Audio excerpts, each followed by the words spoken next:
భరత్ గారు ఈ చర్చ ద్వారా మీరు అప్పీల్ చేయండి అన్ని రాజకీయ పార్టీలో ఉన్న బీసీ సపోర్టర్స్ కి బీసీ నాయకులకి ఎందుకు మీరు ఒక పొలిటికల్ చేసి మధ్యలోనే అప్పీల్ చేశాను. తాడూరు శ్రీనివాస్ గారు, జాజుల శ్రీనివాస్ గౌడ్ గారు కొట్టుకుంటే మీరు ఈశ్వరయ్య గారు లాంటి పెద్ద మనిషిని పెట్టుకుని అది కొట్లాడుకోకండి. ఈ పార్టీ ఆ పార్టీ మీరంటే మీరు కొట్లాడుకోకండి. మీరు అందరూ కలిసి నా చర్చ ద్వారా బీసీ ఐక్యత వస్తే సంతోషం అని నేను అనుకున్నా. అది చెప్పాను, అప్పీల్ కూడా చేశాను. ప్లస్ కేసు వేయొచ్చా అంటే కేసు వేయడానికి అవకాశం. మాధవ్ రెడ్డి గారు నేనే కేసు వేస్తా అని చెప్పారు ఎంబీసీలకు ఇస్తే. ఇంకేం కావాలి? సమాజం చైతన్యం. మాధవ్ రెడ్డి ఎవరైతే ఇప్పుడు బీసీలకు 42% అడ్డుకున్నారని నోటి దగ్గర కూడు లాక్కున్నారని బీసీలు అంటున్నారు, ఆయనే చెప్తున్నారు ఎంబీసీలకు ఇస్తే నేనే రెడీ, నేనే వేస్తా అని చెప్తున్నారు. ఇంక అంతకంటే ఎక్కువేం కావాలి? ఎంబీసీలకు కూడా అన్యాయం జరుగుతుంది. దాని మీద నేను గతంలో బీసీలు అంటే ఒక 4-5 కులాలే కాదు, దాదాపు 40 కులాలలో ఎంబీసీలకు అసలు వార్డు మెంబర్ కూడా కాని కులాలు ఉన్నాయి. అందరికీ న్యాయం జరగాలి. ఈ సమాజం ప్రోగ్రెస్ చెందాలంటే కులం ఒక్కటే కాదు, సభ్యుదయ భావజాలం చాలా మంది త్యాగం చేసి. మొన్న గవాయి గారు ఒక మాట చెప్పారు, జస్టిస్ గవాయి గారు ఒక స్పష్టంగా ఒక మాట చెప్పారు, ఎస్సీ క్రిమిలేయర్ రావాలని చెప్పారు. వాళ్ళు ఎంత స్పష్టంగా క్రిమిలేయర్ రావాలని స్పష్టంగా చెప్పారు. ఎందుకు ఆ నష్టం జరుగుతుందో మనం అందరం కూడా అర్థం చేసుకున్నాం. ఇలా బీసీలలో కూడా బీసీ క్రిమిలేయర్ రావాలి. ఇలా ప్రభుత్వ ఉద్యోగస్తులకేమో 8 లక్షల రూపాయల వరకు అంటే ప్రభుత్వ ఉద్యోగస్తులకు మినాయింపించారు. అదే విధంగా ఏది వ్యవసాయం నుంచి ఎంత ఆదాయం వచ్చినా కూడా మినాయింపించారు. సరే వచ్చేది వ్యవసాయం నుంచి ఆదాయం లేదంటే ప్రభుత్వ ఉద్యోగం, ఈ రెండు కూడా మినాయింపులు తొలగించాలి. క్రిమిలేయర్ వస్తేనే అందరికి లాభం, అందరికంటే మీన్స్ పేదవాళ్ళకు లాభం జరుగుతుంది. ఆర్థికంగా ఉన్న వాళ్ళకి కాకుండా ఆర్థికంగా వెనుకబడిన వాళ్ళకి అన్ని అవకాశాలు వస్తాయి. సరే ఇలా 100 కోట్ల రూపాయలు ఉన్న వాళ్ళే రాజకీయాలకు వస్తా ఉన్నారు, వాళ్ళకి అవకాశం వస్తుంది. సరే మినిమం ఒక 20 లక్షలు 50 లక్షలు క్రిమిలేయర్ పెట్టండి, బాలరాజు అన్నకు అవకాశం వస్తుంది, విట్లన్నకు అవకాశం వస్తుంది, ఇంకా పేదవాళ్ళకి మాలాంటి యువకులకు అందరికీ కూడా అవకాశం వస్తుంది. ఇలా క్రిమిలేయర్ సార్ రాజకీయాలు అందరూ కూడా లేకపోతే ఒక రాజకీయ పార్టీలా మినిమం 5 సంవత్సరాల దాకా పనిచేసిన వాళ్ళకి. మీకు ఒక మాట చెప్పాలా, వర్గీకరణలో షమీమ్ అఖ్తర్ కమిషన్ క్రిమిలేయర్ పెట్టమంటే మంత్రివర్గం తిరస్కరించింది. ఇంకేం చేయాలా? ఇప్పుడు షమీమ్ అఖ్తర్ అన్ని రికమెండేషన్స్ యాక్సెప్ట్ చేసి క్రిమిలేయర్, ఇప్పుడు దళితుల్లో ఒక ఎలక్ట్ అయిన ఫ్యామిలీల నుంచే మళ్ళీ ఎలక్ట్ అవుతున్నారు ఎమ్మెల్యేలు ఎంపీలు.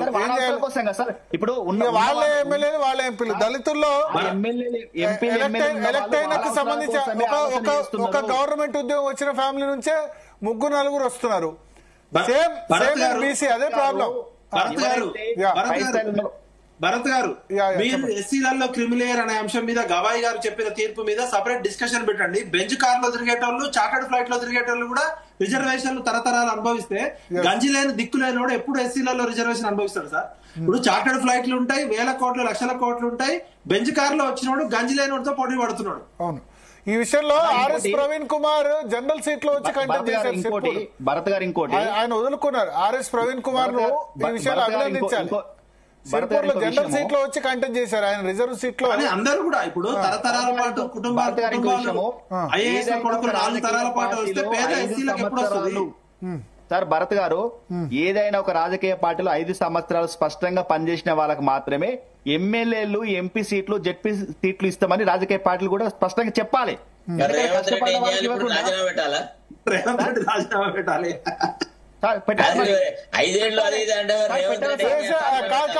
శరత్ గారు రేవంత్ రెడ్డి వస్తారు. రేవంత్ రెడ్డి 2017 లో జాయిన్ అయ్యాడు. 6 సంవత్సరాలు అయిందిలేండి, 6 సంవత్సరాల తర్వాత అయినాడు. పదవి వచ్చేటప్పటికి 6 సంవత్సరాలు 17 లో జాయిన్ అయ్యాడు కదా, 23 నవంబర్ 6 సంవత్సరాలు అయింది. కాంగ్రెస్ టికెట్ మీద కొడంగల్ నుంచి కాంటెస్ట్ చేసేటప్పటికి ఆయన అంటే పార్టీలో జాయిన్ అయింది 2017 అంటున్నా. అవును, 2017 లో జాయిన్ అయింది సార్. జాయిన్ కాగానే వచ్చిన ప్రతి అవకాశంలో పార్టీ టికెట్ పొందినాడు. అదే అంటారు సార్. ఇప్పుడు రేవంత్ రెడ్డి ఒక్కనే కాదు, మీతో అందరూ కూడా కొత్త రాజకీయాలకి సంబంధం సార్. వాళ్ళు వచ్చి రాజకీయాలు వ్యాపారం చేశారు. ఇప్పుడు విఠల్ గారు ఏమన్నారు, రెడ్లు గాని కమ్మలు గాని అని స్పష్టంగా చెప్పారు. ఏం చెప్పారు? అని ఎవడు పడితే వాడు వ్యాపారవేత్తలు వచ్చి రాజకీయాలను వ్యాపారం చేశారు సార్. రాజకీయాలు అంటే ప్రజాసేవ సార్. ఆ సేవను వదిలిపెట్టారు, ఆ భావాన్ని వదిలిపెట్టరు, అటు వైపే లేకుండా చేశారు. ఎవరైనా అందరు వచ్చి కూడా ఎలా రాజకీయాలు అంటే నువ్వెంత సంపాదించినావు, ఆ 5 ఏళ్ళు ఉన్నావు, సంపాదించిన వెరివాని లెక్క చూస్తారు. ఇప్పుడు బాలాజీ అడిగినాం అనుకో, ఇల్లు వాళ్ళు హైదరాబాద్ అంటే నువ్వు ఎడ్డోనివా ఇన్ని రోజులు రాజకీయాలను కూడా నువ్వు ఎడ్డోనివా అనే కాడికి వచ్చారు. అరే 100 మంది నేను సేవ చేసిన, నాకు సంవత్సరానికి 50-60 మందికి నేను నారాయణ కాలేజీ చైతన్య కాలేజీలో ఫ్రీగా సీట్లు ఇప్పించానంటే కూడా లేదు నువ్వు ఎంత సంపాదించో చెప్పారా కాడికి వచ్చారు. అంటే సమాజం కూడా ఇట్లా ఆలోచన సార్ నేను అంటున్న సమాజం కూడా ఇట్లా ఆలోచన ఉన్నారు. నువ్వు ఎంత డబ్బుల కోసం వ్యామం తప్ప రాజకీయాలలో ప్రజాసేవ లేదు సార్. అంటే ప్రజాసేవ చేయాలంటే కూడా కండిషన్ అప్లై ఉంటేనే అది అందరికి మంచిగా ఉంటుంది సార్. అన్ని రంగాల్లో అయింది భరత్ గారు. ఇలా జర్నలిజం లో చూస్తలేమా, పొలిటికల్ లో చూస్తలేమా, అడ్వకేట్ రంగంలో చూస్తలేమా, ఎన్ని మీడియా రంగాల్లో చూస్తలేమా. ఇప్పుడు అన్ని రంగాలు అయినవి. కారణం ఏంటంటే క్వాలిటీ తగ్గింది. ఇలా సర్వీస్ అడుగుతలేరు సార్, సేవింగ్స్ అడుగుతున్నారు. సర్వీస్ అడుగుతలే ఎవరు, సేవింగ్స్ అడుగుతా ఉన్నారు. గాంధీజీ కన్నా స్వరాజ్యం అంటారు, గాంధీ నోటు పైన రాజ్యం నడుస్తుంది. ఇవాళ ఎంఆర్ ఆఫీసర్ అంటే తెలియదు, ఒకరికి ఎండి ఆఫీసర్ తెలియదు, సర్పంచ్ అధికారాలు తెలియవు, ఎంపీటీసీ అధికారాలు తెలియవు. 6 నెలల ముందు వస్తాడు, సుట్ కేసు పడతాడు, బీఫామ్ తెస్తాడు, క్రేన్తో పెద్ద దండ వేయించుకుంటాడు. అమ్మాయి నాకు బాగున్నారని చెప్తే ఎమ్మెల్యే అయిపోతాడు. పేదరెడ్డికి పిల్లలు ఇస్తున్నారు.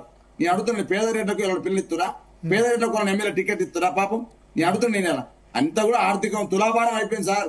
రాజకీయ భారం అంటే తులాభారం అయిపోయింది.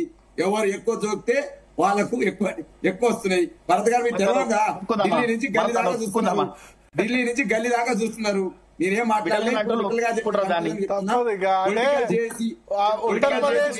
ఉత్తరప్రదేశ్ లో బీహార్ లో టికెట్ దొరకాలంటే మర్డర్ చేయాల్సిందే, లేకపోతే కేసులు ఉండాల్సిందే. ఇక్కడ ఉండాలంటే మనీ, ఇక్కడ ఉండాలంటే అక్కడ మర్డర్, ఇక్కడ మనీ, అంతే కదా. అదే ఇప్పుడు భరత్ గారు పొలిటికల్ చేసి డిస్కషన్ కొంచెం పక్కదో చేయాలి సార్. అంటే డిస్కషన్ పక్కదో పట్టినా కొంచెం ఇది అవసరమే.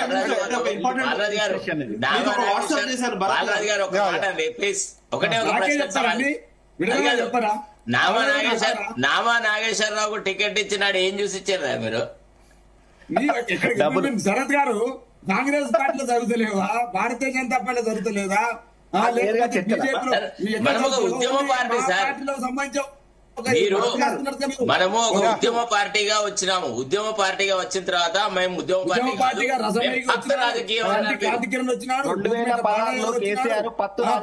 వచ్చినారు, కాదరి కిషోర్ వచ్చినారు, గువ్వల బాలరాజు వచ్చినారు, చాలా మంది ఒక వాట్సాప్ మెసేజ్ పెట్టాను. 15th ఫైనాన్స్ కమిషన్ అనేది 2020-21 నుంచి 2025-26 వరకు 6 సంవత్సరాల పాటు ఉంటుంది. అది మార్చి 31 వరకు టైం ఉంది. 3,000 కోట్ల రూపాయల నిధులు మురిగిపోతాయని చెప్పి ముఖ్యమంత్రి గారు చెప్తున్నారు.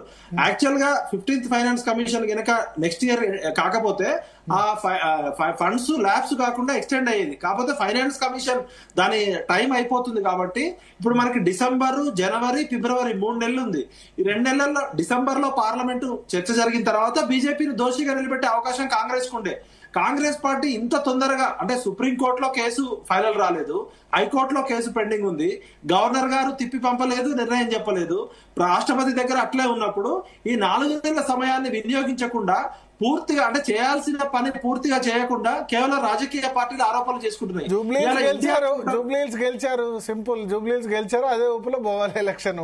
జూబ్లీహిల్స్ లో గెలిచిందేమో బీసీ నవీన్ యాదవ్ గెలిచిన తర్వాత రేవంత్ రెడ్డి ప్రభుత్వము జనరల్ వార్డుకి వచ్చి ఇప్పుడు బీసీలా 2 కోట్ల జూబ్లీహిల్స్ లో కనుక ఓడిపోతే మార్చి కాదు, నెక్స్ట్ మార్చ్ కూడా పెట్టకపోదురు.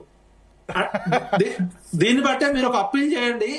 ప్రభుత్వానికి సమయం ఉంది, అనవసరంగా ఈ ఉన్న సమయాన్ని వినియోగించుకున్నాక అయిపోయింది. అంటే నేను నోటిఫికేషన్ వచ్చేసింది 11th, 13th, 14th అడ్డుకుంటే హైకోర్టే. శరత్ గారు, ఈశ్వరయ్య గారు చెప్పాలి. మీరు అన్నారు మీరే కేసు వేస్తా అని చెప్పారు. ఆల్రెడీ కేసులు ఫైల్ అయినాయి, కానీ జిల్లా వైజ్ గా ఫైల్ అయినాయి. అవి they are different note. Election ఆపడానికి ఫైల్ కాలేదు సార్. అవి ఎలక్షన్స్ అంటే ఎలక్షన్ లో బీసీ రిజర్వేషన్ జరగలేదు, స్టే ఇవ్వండి అనే కదా. భరత్ గారు